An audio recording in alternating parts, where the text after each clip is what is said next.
Boldwood presents Beside the Turquoise Sea, written by Emma Burstall and read by Mira Dovreni. Prologue.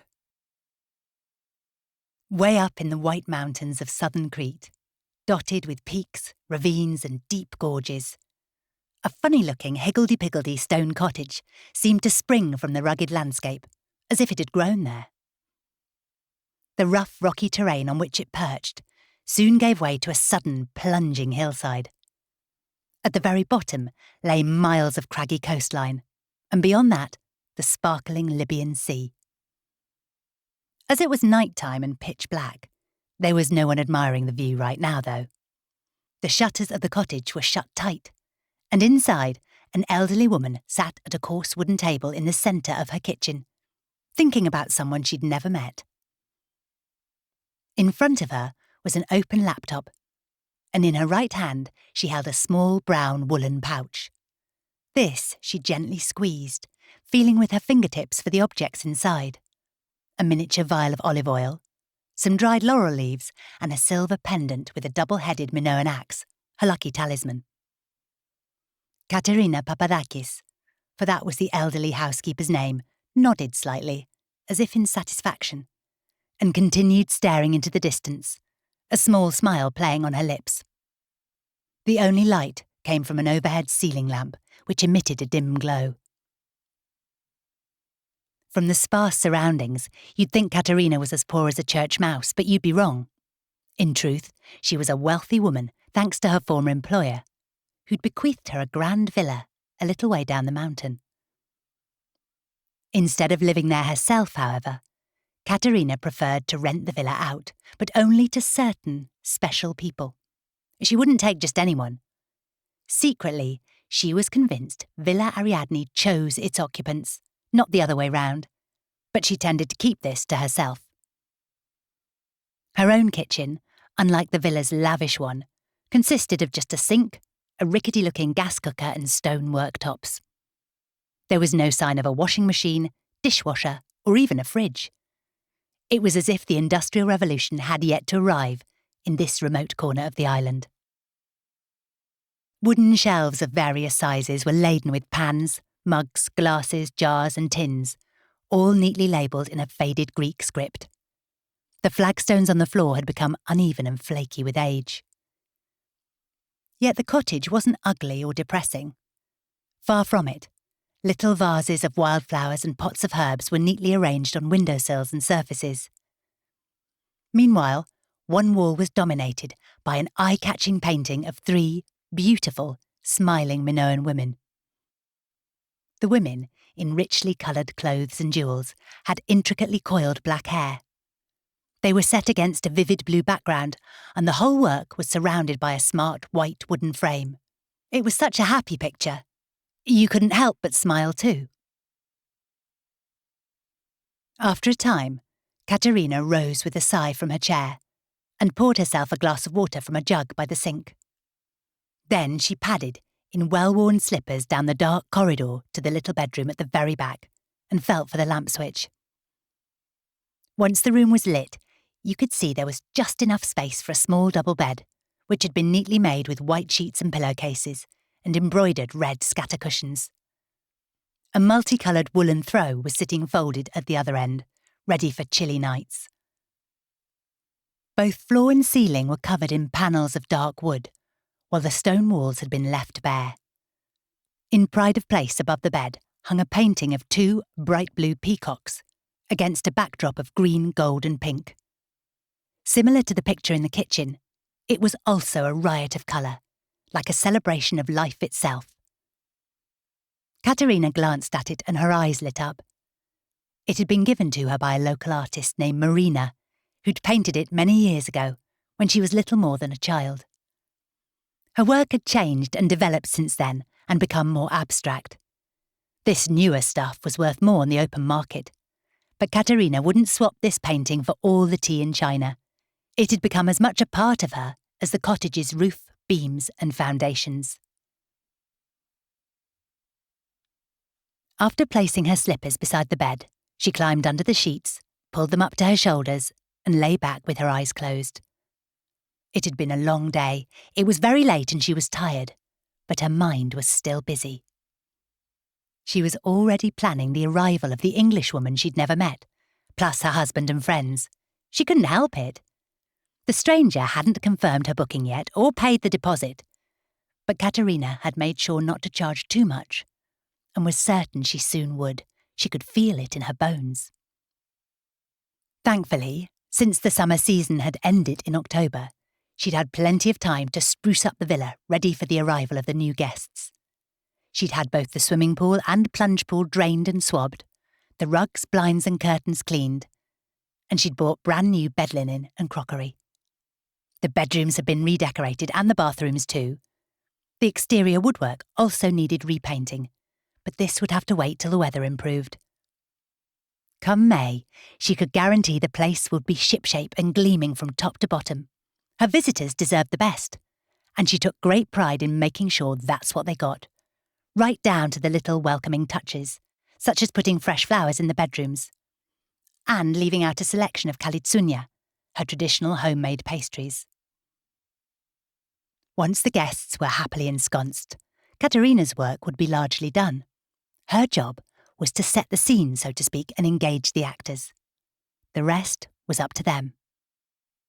What would Edie, Mrs. Lovell, be like? Katerina suspected she'd be well-mannered, attractive and intelligent, but with a secret sadness, a longing. As for her friends, there was a story there too. The elderly woman could sense it from afar. She took a deep breath and said a little prayer, as she always did, thanking God for a good day and asking him to guide and comfort the lonely, sick and suffering. The world was full of folk, she thought sadly, with a hole in their souls so deep they believed it could never be filled. If only Villa Ariadne had space for them all. Chapter 1. Today, Edie's sandwich was mature cheddar topped with sliced tomato in brown granary. Nothing wrong with that. But she'd been in such a rush to get out of the house this morning, she'd forgotten to add mayo, and the bread was dry and hard to swallow. She should keep a jar of the stuff in the staff room fridge for emergencies. Chewing disconsolately, she glanced out of the wide rectangular window, and all she could see was grey. The sky above, the concrete forecourt below, even the grassy area beyond the school railing seemed to merge with everything else into an indistinct gloom. And it was spitting with rain. Of course it was. It had been like this for most of January and February, barely a sliver of sunshine, and not a single sprinkling of snow all winter to liven things up. Grim, eh? She glanced round and exchanged smiles with Tom, who taught geography. He couldn't have been more than 25 or 6, and had only been here since September, but seemed amazingly confident, in a good way. He plonked his Tupperware container on one of the round white melamine tables in the centre of the room and started to pull out a chair, which squeaked on the vinyl floor. It's terrible. It never stops raining, Edie agreed, from her position on the pale blue sofa. She always settled here with her sandwich on her lap, rather than at a table. She'd sat or stood behind a desk all morning, and it was a relief to be able to stretch out her legs and lounge back for a bit. Tom removed the lid from his Tupperware box, fished out a wooden fork, and shovelled in a mouthful of green pesto pasta.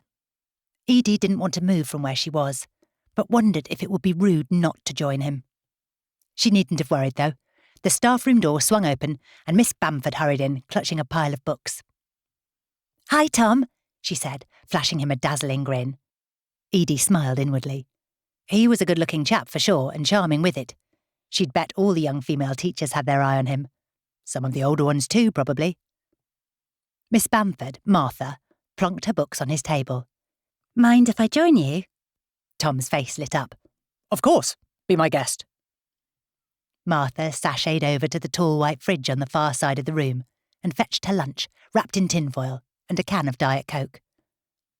Tom went back to his food, but Edie thought he couldn't have failed to notice his colleague's pretty features and neat figure in a tight-fitting cinnamon-coloured polo neck, flattering black trousers and black heels. She'd seen the two of them chatting animatedly a few times in the corridor between classes. There was clearly an attraction. She felt quite wistful, remembering the electricity between her and Ralph when they first got together. It had been such an exciting time, full of fun and promise. 26 years on, their eldest child had left home, and the younger one was away at university. They seemed to have packed all the light in their suitcases and taken it with them. Placing her half-eaten sandwich back in the box, she laid it to one side and picked up her phone to make a call. Several more staff came through the door. The room was filling up fast. She'd have to be quick. "Hi, Hannah, can you speak?" she said, keeping her voice low so as not to annoy anyone. "Sure," came the reply. "I'm having lunch at my desk." Edie could picture her friend in tracky bottoms and a baggy sweatshirt, chomping into a salad. She always ate salads. She was forever trying to lose weight, but sabotaged every diet by snacking on peanuts and biscuits in between. She was probably spilling bits of lettuce and smearing olive oil on the keyboard. She was awfully messy, but as she worked from home, there was no one to call her up on it. "Have you thought any more about that holiday I suggested?" Edie went on. "The weather's so shit it's getting me down. I need something to look forward to." "I have, actually. What about Crete? I've never been, and it's supposed to be lovely. May half-term should be perfect weather too. Warm but not too hot." "Ooh." Edie's mind instantly filled with images of sandy beaches, bright white buildings, and sparkling azure waters. "Ralph and I had our honeymoon there. We loved it, but for some reason we've never been back." "I'm slightly up to my neck with work at the moment," Hannah mumbled. She was quite hard to understand when her mouth was full. "Can you look into villas, and I'll research flights and hire cars?" "Sure," said Edie. "Any preference as to which part of the island we stay on?" There was a crunch, followed by chomping noises. Celery? Raw carrot? Edie waited patiently while her friend finished chewing. "Anywhere's fine by me," Hannah said eventually. "Let's not stray too far from the airport, though. Mac hates having a massive long drive straight after getting off the plane." "Agreed. I'll do a bit of Googling and report back." They said goodbye, and Edie forced herself to finish her dry sandwich, or she'd be hungry later. After that, she popped a dark red grape in her mouth and nearly swallowed it whole when someone tapped her firmly on the shoulder, making her start. Jessica, the history teacher, was standing right behind her. Edie quickly chewed the grape a couple of times before gulping it down. "Oh, hi," she said, managing a smile, though her eyes were watering. "How was your morning?" Jessica asked, seeming not to notice Edie's face had turned red too. "Fine, thanks. My Year 9s are a bit rowdy, but I've got my lovely A-level English group to look forward to this afternoon. How about you?" Jessica switched her black leather bag from one shoulder to another. She was tall and slim, with a long, pale face that was interesting rather than pretty, and small, clever, bright blue eyes. She had a passion for ancient history, and though it was rarely taught in state schools nowadays, she'd managed to persuade the head teacher to include it as an option. "My GCSE lot are finally getting to grips with Echo and Narcissus. They seem quite enthralled. One pupil said if Narcissus was alive today, he'd be obsessed with selfies. I love it when the penny drops and they realise it's not just a dusty old story, it still has relevance." Edie smiled again. Great they've made that link. Jessica was wearing a maroon-coloured dress, tied at the waist, with the buttons done up to her neck. Her straight mid-brown hair was in a ponytail, with hairpins on either side to anchor any stray strands. It was well known pupils found her intimidating. Even some of the staff were a bit scared of her. Not Edie, though, who found her intriguing. Jessica was in her late 40s, single, and with no children. But she didn't seem remotely sad or lonely. Highly intelligent, she had numerous interests as well as ancient history, including classical music, poetry, crochet, travel, marathon running, and perhaps surprisingly, crime novels. She took no nonsense from anyone and had a reputation for being strict. Well, Edie was the one people turned to in a crisis. Even the other teachers would come and cry on her shoulder if they'd had a row with a boyfriend or husband or a dressing down from the head. Edie didn't ask for it. It just seemed to happen that way. Jessica's exam results were the best in the school, and gossipy staff claimed this was only because the children were terrified of her. But, as Edie would point out, Those brave enough to pick her subject at A-level seemed to end up hero-worshipping her, so she must have something special. The phone flashed on the seat, and Edie's train of thought flitted from Jessica, Echo and Narcissus and ancient Rome to Greece. "I've just been speaking to a friend," she said. "We're thinking of going to Crete in May half-term. Have you been?" Jessica shifted from one foot to another and nodded. "Oh, a very long time ago, when I was in my 20s. I remember visiting Knossos, centre of the old Minoan civilization. I went to some beautiful beaches too, but I can't recall which ones." "I need to find us a nice villa. I'm sure there are loads. I just hope we haven't left it too late." "Oh, you'll find something," Jessica replied distractedly, checking her watch. "Goodness, time's ticking. I'd better hurry up and have lunch." Walking briskly over to one of the high tables in front of the window, she pulled out a stool, settled down, and reached for the sandwiches in her bag. She rarely joined Edie on the sofa unless they'd made a prior arrangement, or Edie specifically invited her. After finishing her grapes, Edie wiped the crumbs off her lap and took a sip of water. She'd have liked a strong coffee, but needed a pee and also had a bundle of worksheets to print off before the next lesson. One of her former pupils, a young woman with dark curly hair and big brown eyes, was coming through the door as she was leaving. "Hello, Amina, how are you?" she asked, pausing. She was always pleased to see her. "Good, thanks, Mrs. Lovell." Amina had arrived at the school 6 years earlier, speaking barely any English and traumatised by the war in Syria, from which she and her family had fled. Edie had been her form tutor for that first year and had taken her under her wing. Amina was smart and keen to learn, as well as polite, funny and personable. Impressed by her attitude, Edie had given her extra language lessons in her own time and lent her books to read. Amina could soon keep up in class, and before long she'd even started to overtake many of her peers.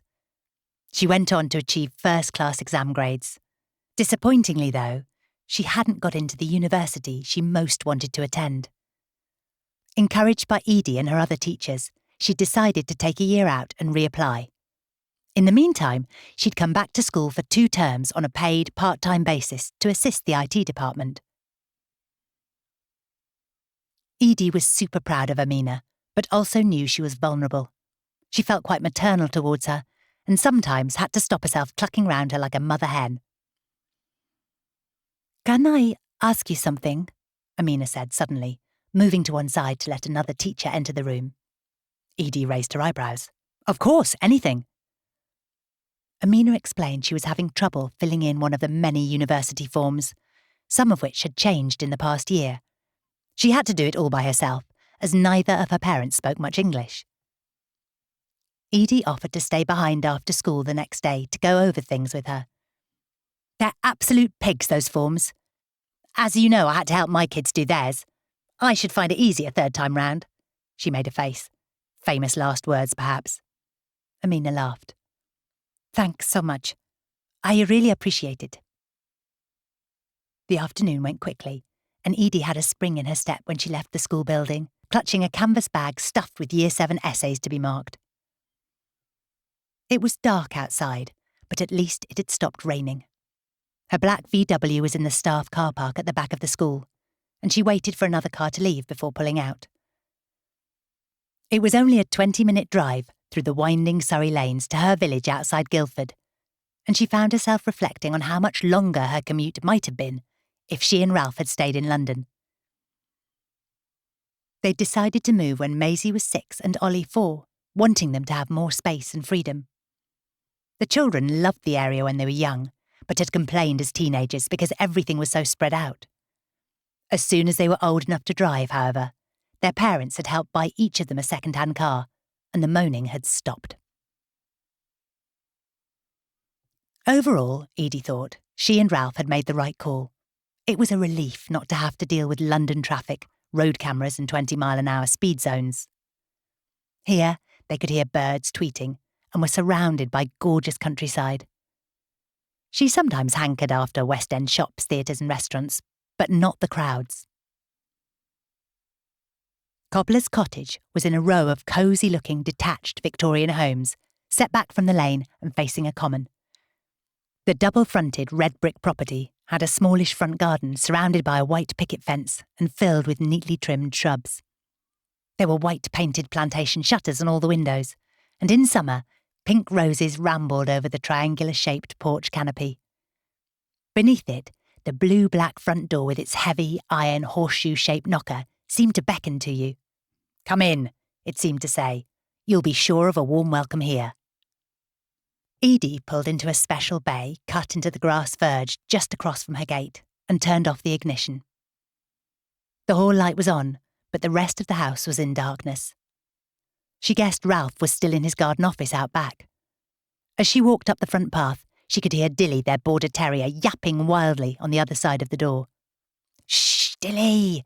Be quiet! It's only me!" Edie whisper-shouted while she fiddled with the key in the lock. You had to use a special knack or it wouldn't turn properly. The yaps morphed into ear-piercing squeals, and Edie hoped she wouldn't find a puddle on the floor. When she opened the door at last, Dilly hurtled out, running rings round her heels before jumping up and down and scratching her calves with sharp little claws. "Ouch!" Edie plonked the heavy bag of schoolbooks on the ground and bent down to pat the dog's head and stroke her soft, pointy ears. "I must remember to make an appointment with the groomer."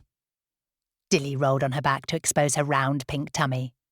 "Soppy dog," Edie cooed, giving her a tickle. "Now, out of my way. I need to get in the house." Once inside, she abandoned her big bag at the foot of the stairs and strolled down the narrow hallway. She could hear the dog's nails tap-tapping on the wooden floor as it trotted after her. Flicking on the overhead spots in the kitchen, Edie blinked several times in the bright light. It wasn't long before her eyes adjusted, and she made a beeline for the kettle. "A nice cup of tea is what we need, isn't it, Dilly?" she said, glancing at the dog at her feet while turning on the tap. With some satisfaction, she reached for her favourite blue and white striped mug, neatly placed in one of the sage-green shaker-style cupboards. The kitchen never ceased to give pleasure. They'd saved up for ages, and it had only been finished 18 months ago. Everything in it had been carefully chosen, from the antique brushed brass taps and handles to the polished concrete floor. After popping a bag of Yorkshire Gold into the mug and filling it up with boiling water, she turned to the oak-topped island in the middle of the room. It was virtually crumb-free, but she gave it a quick wipe anyway. And it was only now she noticed a note poking out from beneath the rough blue ceramic fruit bowl sitting on top, which she loved. It had been made for her by a Potter friend. The handwriting was Ralph's. Glancing out of the glass doors into the garden, she realised his office was in darkness. He was out then. Surprising. He normally worked till about 7 p.m. Afterwards, they'd have supper together. Then she'd do her marking while he usually sloped back to his office and read or listened to music. Or he'd watch TV in the sitting room with the door shut so as not to disturb her. She went back to the note and read it quickly. "Hi, hun. Hope today was okay. Gone to golf lesson. I'll have a bite in the pub with Peter after. Might be late. Don't wait up. Kiss, kiss." Peter was his best local mate. A bit of a boozer, so they'd no doubt hang about till closing time. Had Ralph told her he was taking golf lessons? She didn't think so. But why would he? Pilates with the girls was more her thing. A nasty niggle in her stomach made her pause. When did they stop telling each other stuff? After the children came along? It couldn't have been that long ago. She and Ralph were a team back then. True, he'd never been a big talker, and she'd sometimes wished he'd open up about his feelings more. But it hadn't seemed to matter much when they first met, because they were so much in love and lust that in her eyes he could do no wrong. Later, once they had kids, they were just so busy getting by she barely thought about it. And they were certainly good at divvying up the tasks, so family life ran smoothly. Maybe the cracks began to show once the kids became more independent, Edie mused. He'd set up his own one-man publishing business and started working from home about 8 years ago, when Maisie was 15. That was when they'd installed the garden office, aka his man cave. It soon became his favourite place in the world, and he often went in there just to chill. This used to not bother her. After all, she was usually busy with work and the children anyway. But now Maisie had moved out and Ollie was at university, the house felt empty. Edie hadn't realised quite how big a presence they'd both been, Ollie in particular. She used to like nothing more than having a full table, and his mates would drop by a lot. She'd whip up huge bowls of pasta for them all, or a giant chili con carne, and listen in on their chat. It was Ralph who'd driven Ollie to university for his first term, and Edie had wept bitterly when she'd said goodbye. She couldn't help it. "I'll be back soon, Mum," Ollie had said, giving her a big hug and kissing her on the cheek before pulling away. "I know." Edie had wiped her eyes and managed to smile. She didn't want to make him feel sad or guilty. It wouldn't be fair. "Just think, no more smelly sports kit or filthy rugby boots to trip over," he'd added with a laugh. "You and Dad can do whatever you want. Why don't you book a weekend away? You've always said you want to explore the Lake District. Why don't you go there?" "Good idea," she'd replied, acting keen. But in truth, she couldn't muster any real enthusiasm. It would probably rain every day, and the prospect of being holed up with Ralph in some typically shabby UK hotel or guest house was, frankly, unappealing. What on earth would they talk about? Ralph must have missed their son too. They used to go fishing at the weekend and watch footy on TV. He and Edie had never talked about their new situation. Perhaps they found the subject too painful. Dilly was scratching on the bifold door, so Edie let her out into the garden. It was just after 6 p.m, too early for supper. Picking up her mug of tea, handbag, and an open packet of shortbread biscuits, she strolled over to the squashy cream armchair in the corner and sat down, kicking off her shoes and curling up her legs underneath. "Right," she said to herself, placing her mug on the floor and reaching for the phone in her bag. "Time for some research." Soon, she was lost in features and travel blogs about Crete, its history, food and culture, as well as the best areas to visit. She remembered she and Ralph had been to the north side of the island on their honeymoon, so this time she focused on the south.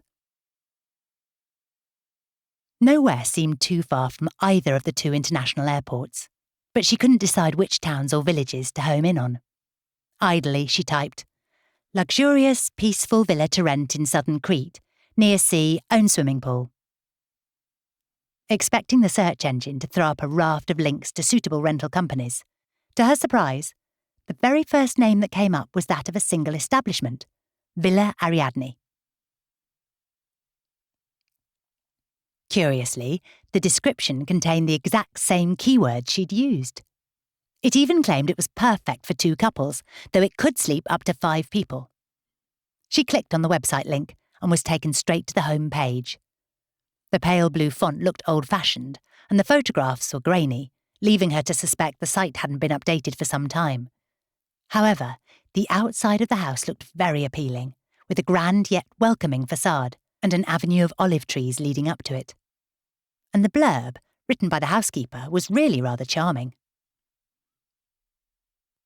"Katerina Papadakis welcomes you to the magic of Villa Ariadne and Porto Liacada. No roads, no cars, no mopeds. You will arrive here by ferry from Chora-Sfakion, 15 minutes away, and immediately feel as if you have left behind the stresses of the modern world. Villa Ariadne is a historic jewel. Built by the Venetians, sections date back to the 15th century. While retaining many traditional features, however, it has been lovingly updated to create a modern, luxurious, yet laid-back and uniquely calming home. Everywhere you look, there is some piece of art, pottery or sculpture to delight tired eyes and soothe weary souls and senses. Everywhere you go, you will be able to lose yourself in nature, whether in the mountains, by the coast, in the azure Libyan Sea, or just at home in the villa's gardens, filled with aromatic flowers and trees. The villa is set high up in the White Mountains, overlooking Porto Liacada, where discos and clubs don't exist, just a few quiet bars and restaurants by the beautiful bay. Nightlife is you, your conversation, your next drink, as you gaze up at the night sky and feel yourself start to reconnect with what really matters in life." Edie thought it could have been written just for her. It was uncanny. It was almost as if someone or something out there knew she was feeling sad and wanted to reconnect with her husband, but didn't know how. Quickly scrolling through the photo gallery, she found herself impressed with everything the villa had to offer. The large, airy bedrooms, some with sea views, the modern bathrooms and kitchen, the spacious dining room, interesting artwork, and most of all the pool and lush green garden filled with brightly coloured flowers. Tucked away in a private stone courtyard, there was even a square-shaped plunge pool, decorated with beautiful blue and white mosaics. Edie could already picture herself with a nose in a book, cooling off in the crystal-clear water.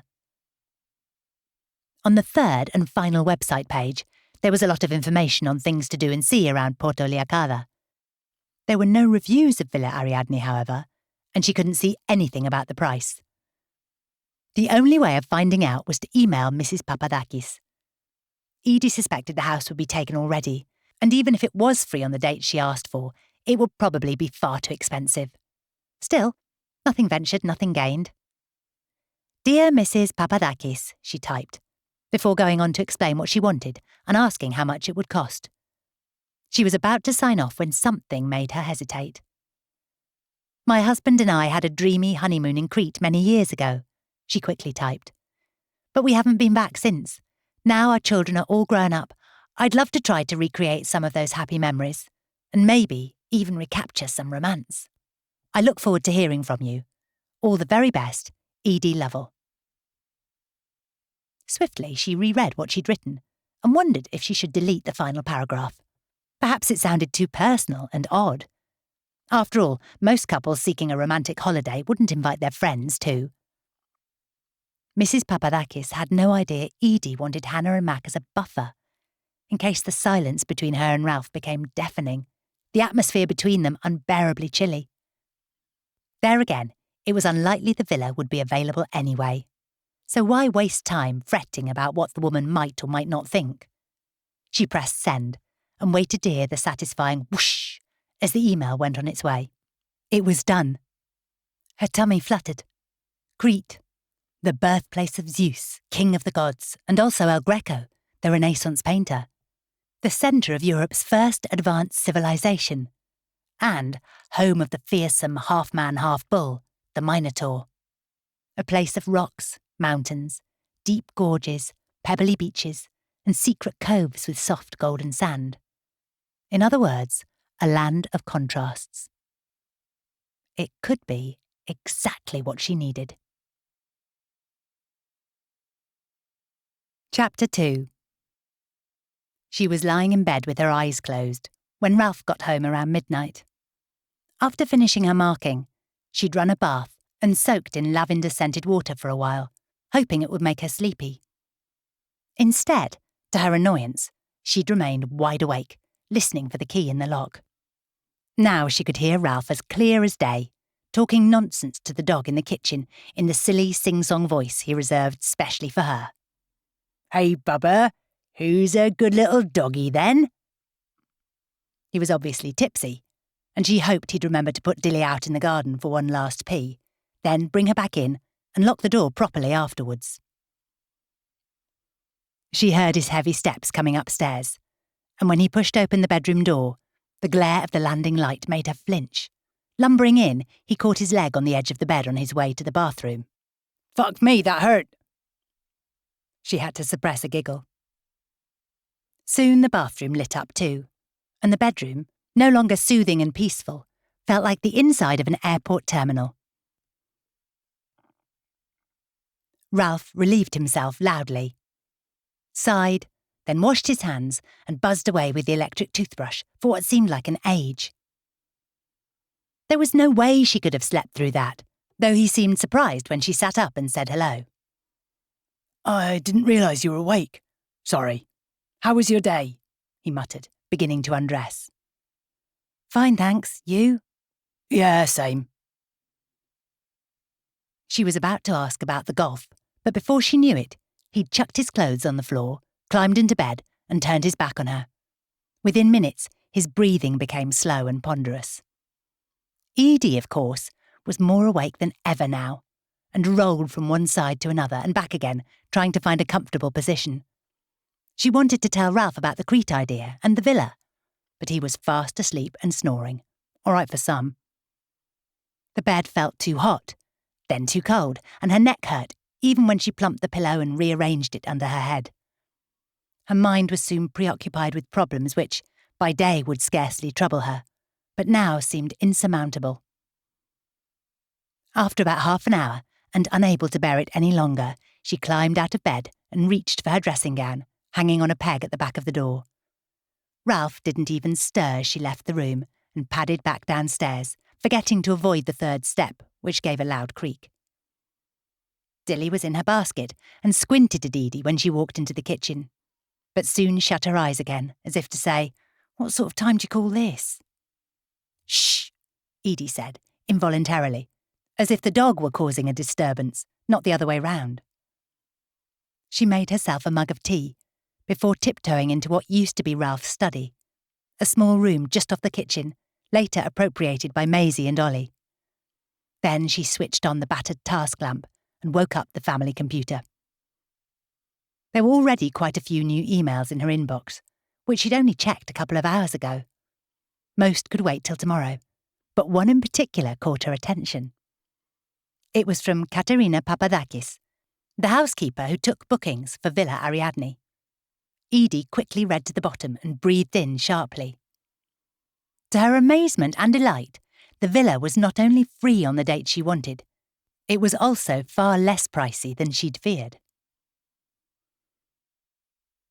"Please can you advise me as soon as possible if you would like to make the booking, and forward the deposit using the details below," Mrs. Papadakis wrote.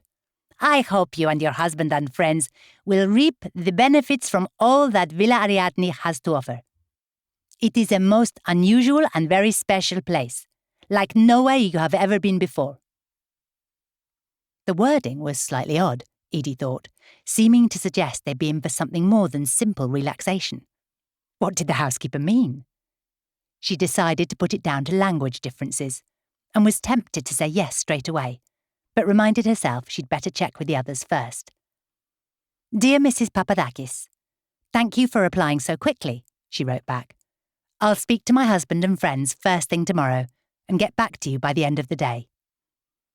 This way, she hoped the housekeeper would be persuaded to give her a chance and keep the booking on hold, at least for a short while, before passing it on to someone else. After closing her inbox, Edie browsed the web for a bit looking for swimsuits and holiday wear. It was the wrong time of year, though, and nothing much caught her fancy. She soon grew bored. Best wait till nearer the time.